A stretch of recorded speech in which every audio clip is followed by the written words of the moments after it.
Tenemos las curvas isovolumétricas, donde básicamente lo que se mide es el flujo en función de una presión. Puede ser la presión alveolar o más comúnmente la presión intrapleural. Este es otro estudio de espirometría dinámica muy relacionado con los que ya vimos anteriormente. Entonces, ¿en qué consisten estas curvas? En que el individuo realiza una inspiración hasta determinado porcentaje de su capacidad vital, por ejemplo acá hasta el 75%, y habitualmente lo que se mide, se puede medir tanto el flujo de la inspiración forzada, hacia abajo estaría acá, o el flujo de la expiración forzada. Fíjense que cuando en esta curva me gusta más para mostrar eso, fíjense que cuando uno inspira y llega a un porcentaje más alto de la capacidad vital, que sería este caso, obviamente al haber inspirado más tiene una presión intrapleural más negativa que en los otros casos. Y acá hace una expiración forzada y se mide el flujo. Entonces, cuando los volúmenes son altos, no parece haber una región dependiente del esfuerzo. Acá pueden ver que hay dos regiones, una dependiente del esfuerzo, que está en marrón, y otra en verde, que es la independiente del esfuerzo. Sin embargo, cuando uno va a volúmenes medianos o a volúmenes bajos, uno realiza la expiración forzada y enseguida comienza el sector esfuerzo independiente, que donde en esta curva se manifiesta porque eso es paralelo al eje de abscisas de la presión intrapleural, que es similar a lo que vimos en las curvas flujo-volumen, el sector terminal como una línea. Así que cuanto menor es el volumen desde el cual se hace la expiración forzada, tenemos entonces menor flujo expiratorio a ese nivel. Ese sector, digamos, del flujo expiratorio independiente del esfuerzo ocurre a niveles cada vez menores. Veamos ahora el tema de trabajo respiratorio. Lo primero es definir, y para recordar qué es el trabajo, y es la fuerza multiplicada por el recorrido o longitud, o sea, trabajo igual F por L. En un sistema como el respiratorio, lo que vamos a tener es que expresar el trabajo de una manera distinta.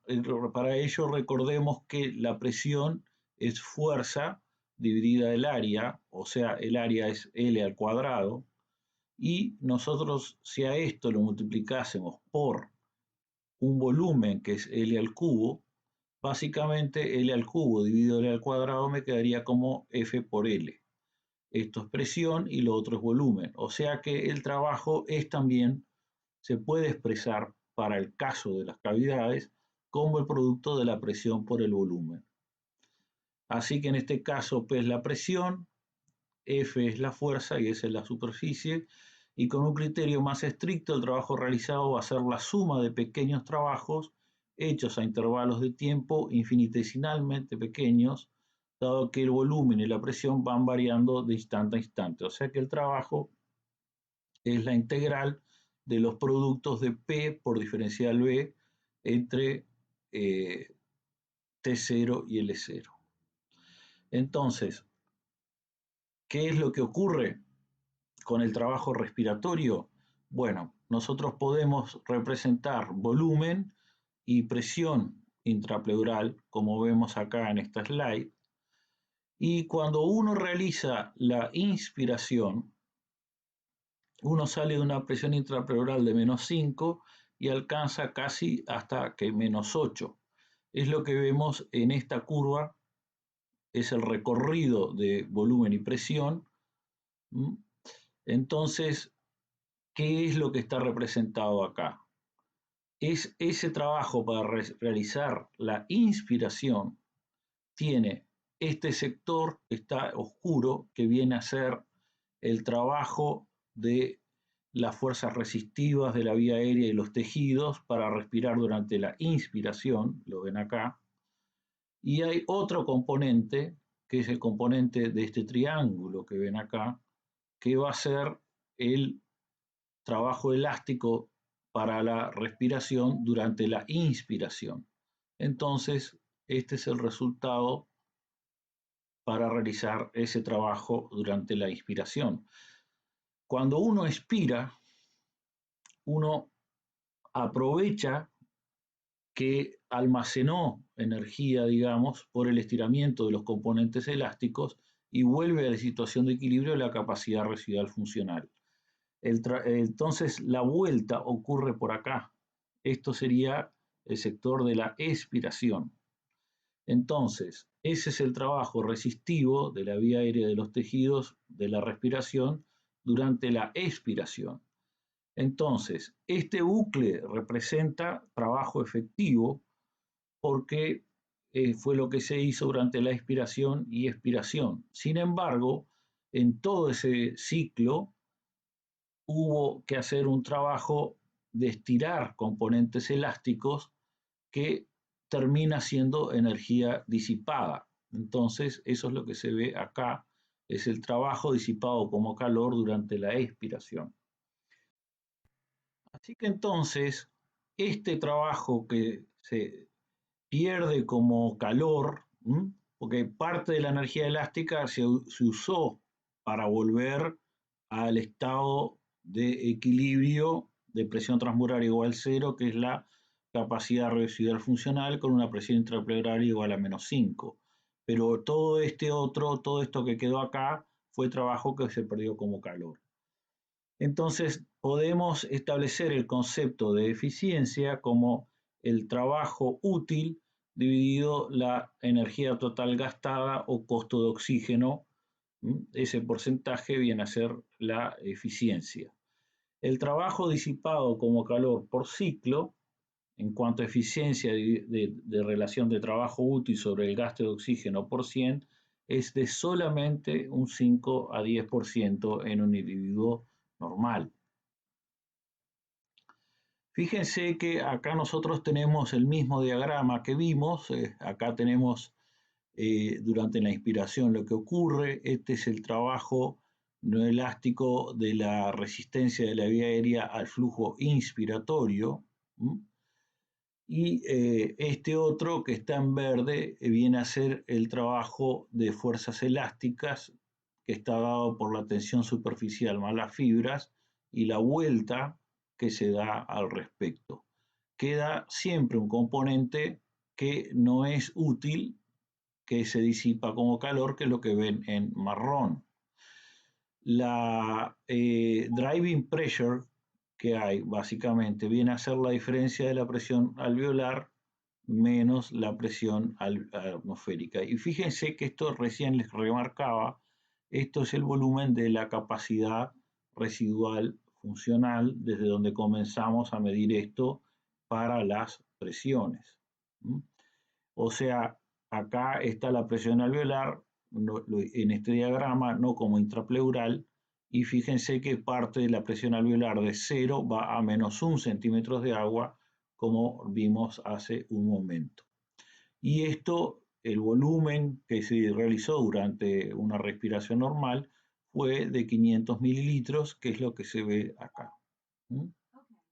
Entonces, una cosa que nosotros tenemos que ver es que el trabajo inspiratorio va a ser la fuerza por la distancia y el trabajo expiratorio va a estar superimpuesto en una curva normal. Ahora, ¿qué ocurre cuando hay alguna patología en todo esto? Lo que ocurre es la curva que ustedes ven en violeta. Supongamos que el individuo tiene una enfermedad obstructiva. Entonces, el trabajo de recogimiento elástico que tiene que ver con la tensión superficial más las fibras va a ser mucho mayor que el que tiene que efectuar el individuo. Entonces, la curva de trabajo pasa a ser esta y obviamente es distinta la cantidad de trabajo disipada como calor. Lo importante es que aumenta el área de la expiración debido a eso. Esto se puede ver básicamente en las curvas para cada uno de estos casos. Este sería el caso normal, el trabajo inspiratorio y el expiratorio, la energía disipada. Esta es para una enfermedad de tipo restrictivo. En este caso, la presión intrapleural llega a niveles a veces hasta de -10, porque como cuesta básicamente llenar el pulmón, hay que realizar un trabajo mayor en ese sentido y hay mucha disipación como calor. Y acá tienen el trabajo de una enfermedad pulmonar obstructiva crónica. Así que este es el trabajo elástico de la respiración durante la inspiración, este trabajo que ven acá. Este es el trabajo resistivo de la vía aérea y el tejido durante la inspiración en la respiración, es lo que está más en un negro intermedio, digamos, es un gris oscuro más bien. Este es el trabajo que se disipa como calor durante la expiración, que sería esto o esto o esto acá. Y finalmente tenemos un trabajo extra necesario durante la expiración que se ve en las enfermedades pulmonares obstructivas, que sería esto en negro que se ve acá. Entonces, ese es usualmente realizado con la ayuda de los músculos expiratorios. Entonces, el esfuerzo total tiene que ver con vencer componentes estáticos y componentes dinámicos, es la suma de ambos. Uno tiene que ver con vencer las fuerzas elásticas y mantener el volumen pulmonar corriente, estos son los componentes estáticos, y los componentes dinámicos tienen que ser para vencer la resistencia e inercia de la vía aérea y la producción de los flujos aéreos al respecto. Entonces, teniendo en cuenta eso, uno puede realizar curvas de trabajo contra la frecuencia respiratoria y hacer una curva para los componentes más bien elásticos o estáticos y para los componentes dinámicos donde se muestra el flujo aéreo. Si uno va a ver el trabajo, viene a ser la resultante de estas dos cosas y en realidad es lo que se ve en violeta y vemos que existe un mínimo de trabajo para una frecuencia respiratoria dada.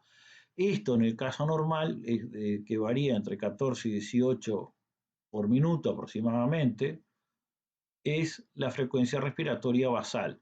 ¿Por qué nosotros tenemos esa frecuencia respiratoria? Porque el gasto de energía que hay es el mínimo para las condiciones habituales de acuerdo a los componentes dinámico y estático que determinan el trabajo a realizarse. Entonces, la frecuencia respiratoria para un individuo normal es de 12 a 18 ciclos por minuto y es la que se ve acá. Ahora, ¿qué pasa si nosotros incrementamos el trabajo de elástico de los componentes estáticos? No cambia tanto el flujo de la vía aérea, pero sí cambia el trabajo de los componentes elásticos. Recuerde que durante un enfisema va a haber una disrupción de la elasticidad. Entonces, en ese caso puede ocurrir lo que denominamos una taquipnea, es decir, un aumento de la frecuencia respiratoria, una mayor frecuencia respiratoria que generalmente ocurre en enfermedades pulmonares como la enfermedad pulmonar obstructiva crónica. De hecho, por eso recién les mencioné el enfisema. Sin embargo, este otro no varió y fíjense que de la curva de trabajo general, lo que ocurre es que ahora la frecuencia basal de reposo para la cual se efectúa el mínimo trabajo es bastante más alta que la frecuencia respiratoria de un individuo normal. Es decir, que en un individuo con EPOC es usual encontrar frecuencias respiratorias ya cercanas alrededor de 20 fácilmente. Son mayores las frecuencias respiratorias basales. Puede ocurrir una circunstancia también en donde aumente el flujo aéreo y no cambie el componente elástico del trabajo. Y entonces, en ese sentido, lo que ocurre es que el trabajo respiratorio total cambia en este sentido y ahora el mínimo se produce a frecuencias respiratorias menores. Esto es lo que se denomina una bradipnea y viene a ser una respiración, una frecuencia respiratoria lenta, anormalmente lenta, que tiene como causa generalmente la exposición a drogas o toxinas, especialmente se ve con los opioides. Baja muchísimo la frecuencia respiratoria, por ejemplo, en los que se inyectan heroína, morfina, etc. También se puede ver durante la preparación anestésica para la cirugía o que se dan relajantes musculares y por la misma acción de los anestésicos. Se puede ver en el hipotiroidismo, desbalances electrolíticos y también en la insuficiencia cardíaca o accidentes cerebrovasculares. Respecto a la ventilación, tenemos que hay flujos entrantes y salientes por la vía aérea que se presenta durante la respiración, lo normal, pero también puede haber circunstancias anómalas, transitorias, que rompen ese patrón habitual de los ciclos, como ser la tos, el suspiro y el bostezo. No todo el aire que traspasa los labios es efectivo en intercambio de gas. Va a haber sectores con aire, pero que no van a intercambiar gases con la sangre. Eso es el espacio muerto, que es de alrededor de 150 mililitros de los 500 mililitros que se inspiran durante el volumen tidal o corriente.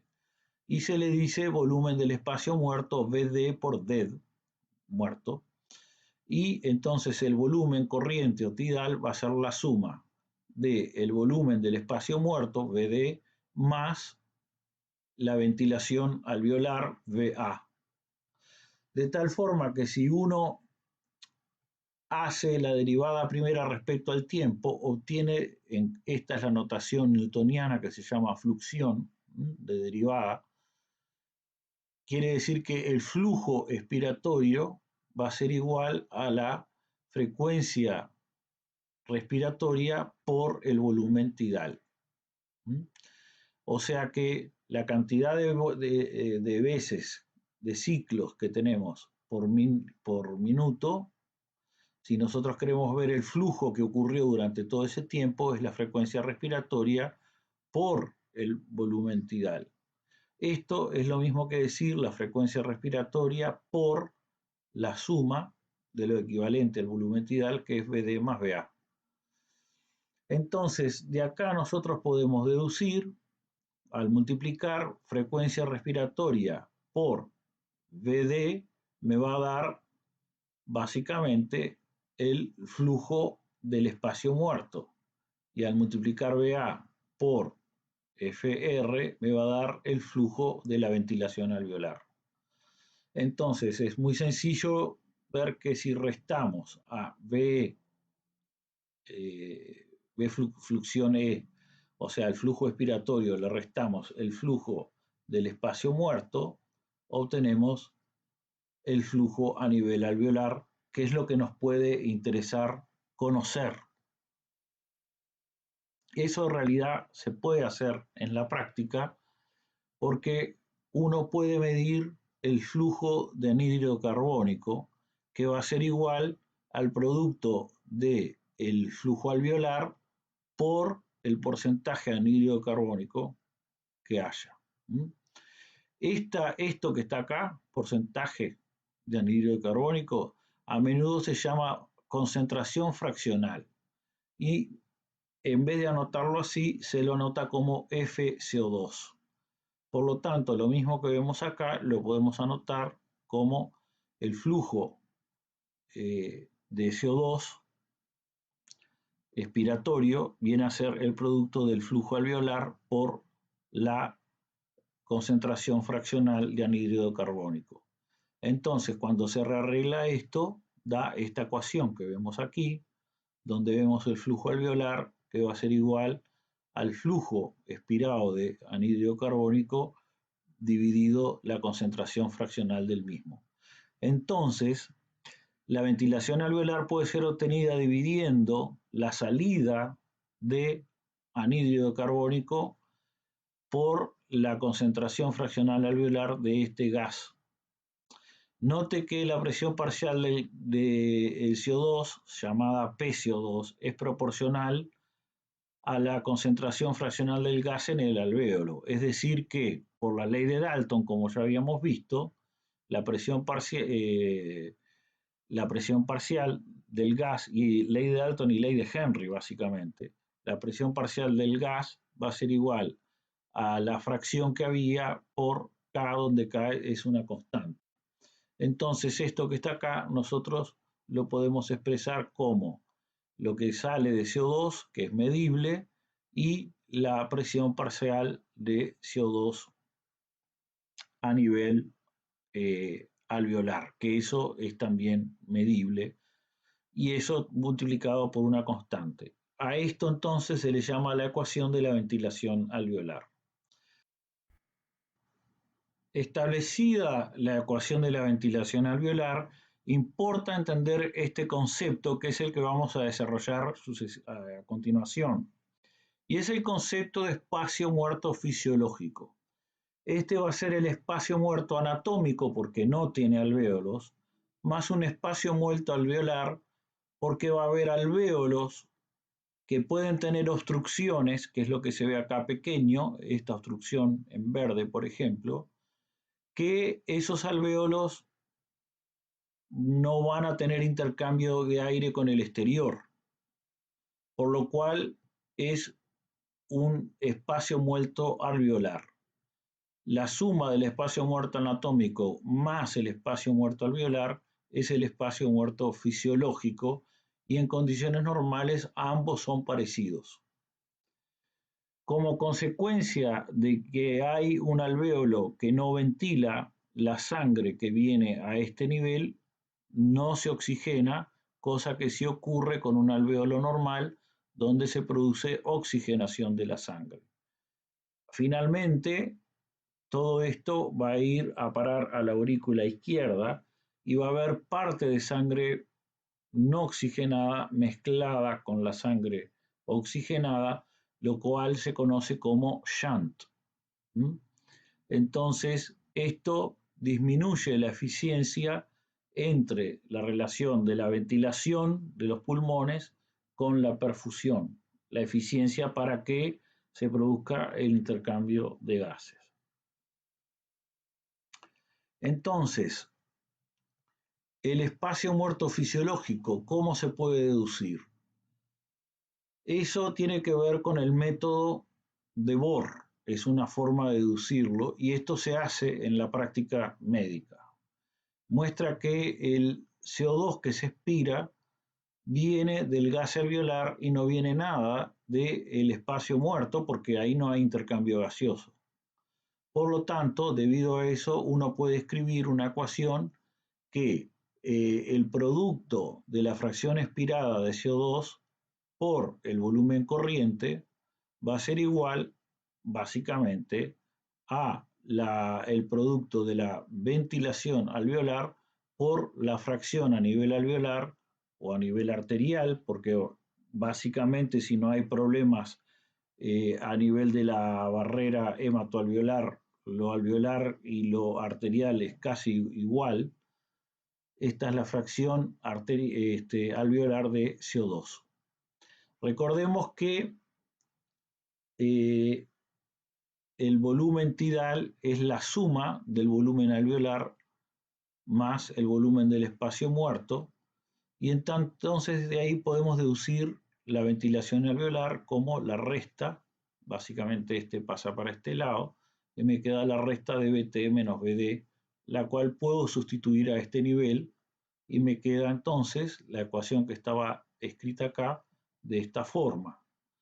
Y entonces, haciendo álgebra simple acá, la pueden hacer en la casa, van a poder obtener una ecuación que relacione el volumen del espacio muerto con el volumen tidal o corriente, y van a ver que se relaciona con la presión arterial alveolar de CO2 menos la presión expirada de CO2 dividido la presión alveolar de CO2.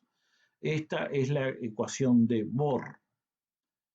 Entonces, acá está en rojo en grande esa ecuación y, como les decía, esa presión alveolar puede ser también equivalente a la presión arterial de CO2 que se puede medir por una gasometría.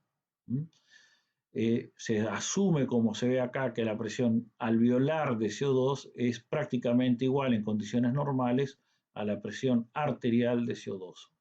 Esto se puede medir con una gasometría y se puede medir también cuánto CO2 hay en qué presión tiene el anhídrido carbónico en la fracción expirada. Entonces, me queda la relación de presión arterial de CO2 menos la presión expirada de CO2 dividido de la presión arterial de CO2 es la relación del volumen del espacio muerto fisiológico dividido el volumen corriente, porque todo este CO2 que está acá resulta de zonas que intercambian efectivamente los gases. Por lo tanto, no es solo la parte anatómica, sino que también considera la parte de alvéolos que eventualmente pueden no estar ventilándose. Considera el espacio muerto fisiológico. Esta relación normalmente vale 0,2 a 0,3. Y recuerden la aplicación de esto y que cuanto mayor es el intervalo entre la presión arterial de CO2 y la presión expirada de CO2, mayor es entonces el espacio muerto fisiológico, que, volviendo de nuevo, lo representamos aquí. Acá ahora, simplemente para que lo puedan ver más grande, acá tienen una obstrucción de la vía aérea y entonces este sector tiene sangre pero no perfunde. Esto puede ocurrir por secreción en el EPOC, por ejemplo, debido a la alta secreción, y puede ocurrir a veces en individuos asmáticos también. Estos alvéolos entonces están colapsados, no ventilan y va a haber sangre que no va a ser oxigenada y finalmente se va a juntar con vasos que sí tienen sangre oxigenada porque esos alvéolos son normales, produciéndose un shunt o cortocircuito entre ambos, lo cual reduce la eficiencia de la ventilación en el pulmón y la perfusión. Es decir, que esto lleva a una disminución de la relación ventilación-perfusión. Como resumen, digamos, respecto a la ventilación, que la ventilación total es igual al producto del volumen corriente o tidal por la frecuencia respiratoria. La ventilación alveolar es la cantidad de aire fresco que llega al alvéolo igual a la diferencia entre el volumen tidal menos el volumen del espacio muerto por la frecuencia respiratoria. El espacio muerto anatómico es el volumen de la vía aérea que conduce, pero que no tiene alvéolos, y es de alrededor de 150 mililitros. Debemos distinguir también un espacio muerto fisiológico, que es el volumen de gas que no elimina CO2, o sea, son aquellos alvéolos que están obstruidos total o parcialmente y por lo tanto no producen la oxigenación de la sangre. Los dos espacios muertos son casi siempre iguales en los sujetos normales, pero el espacio fisiológico muerto puede ser incrementado en muchas enfermedades pulmonares. Como ya hablamos en el EPOC, en la atelectasia bronquial, hay varios ejemplos por los cuales puede ocurrir que haya alvéolos que no reciben aire.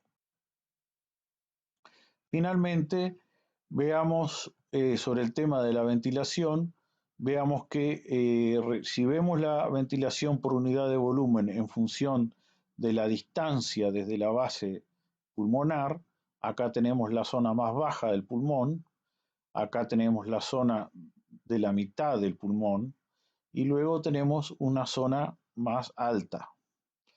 Y lo que uno puede hacer es ver la relación entre la ventilación a ese nivel con la perfusión.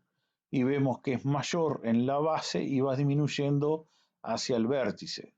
¿Qué quiere decir esto? Que hacia el vértice hay menor cantidad de alvéolos perfundidos. Así entonces podemos medir las diferencias regionales en la ventilación con xenón radioactivo y cuando este gas es inhalado, la radiación puede ser detectada por contadores que están fuera del tórax. Nótese que la ventilación disminuye desde las regiones más bajas a las regiones más altas en un individuo que está parado en su pulmón. Como conceptos centrales, los volúmenes pulmonares que no pueden ser medidos por un espirómetro simple incluyen las capacidades que incluyen el volumen residual, como son la capacidad pulmonar total y la capacidad residual funcional, obviamente el volumen residual. Para poder determinarlos necesitamos otras técnicas como dilución de helio o plastimografía. La ventilación alveolar es el volumen de aire fresco que no está en el espacio muerto y que entra en la respiración, en la zona de respiración por minuto. Puede ser determinado de la ecuación de ventilación alveolar, que es que la salida de CO2 dividida por la concentración fraccional de CO2 en el aire expirado, como recién vimos hace un momento. La concentración de CO2 y por lo tanto su presión parcial en el gas alveolar y la sangre arterial están inversamente relacionadas con la ventilación alveolar. El espacio anatómico muerto va a ser el volumen de las vías aéreas que conducen, que no tienen alvéolos, ¿no? Y que pueden ser medidos de la concentración de nitrógeno siguiendo una inspiración simple de oxígeno. El espacio muerto fisiológico es el volumen del pulmón que no elimina anhídrido carbónico y puede ser medido utilizando el método de ecuación de Bohr, usando las mediciones del anhídrido carbónico a nivel arterial y a nivel de la expiración. Las regiones más bajas del pulmón están mejor ventiladas que las regiones superiores del pulmón debido a los efectos de la gravedad en el pulmón, resultando en una desigual relación ventilación-perfusión a este nivel.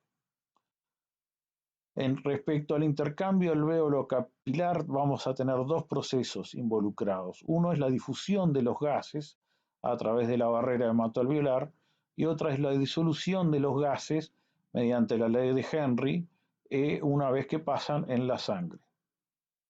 Entonces, para la difusión, este concepto aplicamos la primera ley de Fick, que en este caso, en lugar de hablar de concentraciones, hablamos de presiones parciales, por lo cual la densidad del flujo es igual al producto de la constante de difusión por la diferencia de presiones parciales dividido la distancia, el espesor de la lámina de intercambio hematoalveolar.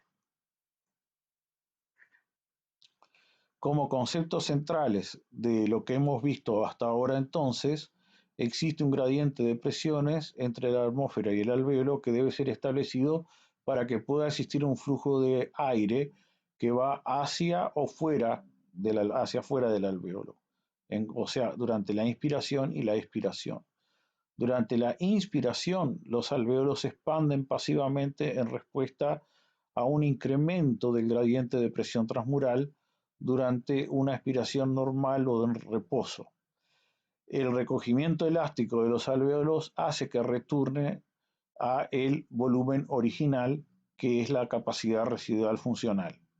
El volumen de gas en los pulmones al final de una respiración normal o tidal es lo que se conoce como esta capacidad residual funcional, y a ese nivel no hay músculos respiratorios que se estén contrayendo activamente, está determinada simplemente por un balance perfecto que existe entre el recogimiento elástico de los pulmones y la tendencia a expandirse de la pared torácica. Para la capacidad residual funcional, la presión intrapleural es negativa porque el líquido pleural está entre dos fuerzas que se oponen al recogimiento elástico hacia adentro de los pulmones y la tendencia a salir de la pared torácica. Los alvéolos son más susceptibles y tienen menor recogimiento elástico cuando hay bajos volúmenes pulmonares. En cambio, están menos complacientes y por lo tanto tienen mayor recogimiento elástico a mayores volúmenes pulmonares. El surfactante pulmonar incrementa la compliance alveolar y ayuda a prevenir atelectasias, reduciendo la tensión superficial en los alvéolos independientemente del radio que esté ocupando en los mismos. Durante la respiración forzada, la expiración forzada, cuando la presión intrapleural se hace positiva, la pequeña vía aérea puede ser comprimida en lo que llamamos compresión dinámica de la vía aérea, pudiendo colapsar, lo cual resulta en esos sectores esfuerzos independientes de las curvas flujo-volumen, por ejemplo, o en las curvas isovolumétricas, los sectores horizontales finales. Los principales componentes del trabajo de la respiración van a tener que ver con el recogimiento elástico de los pulmones y la pared torácica y con la resistencia al flujo aéreo.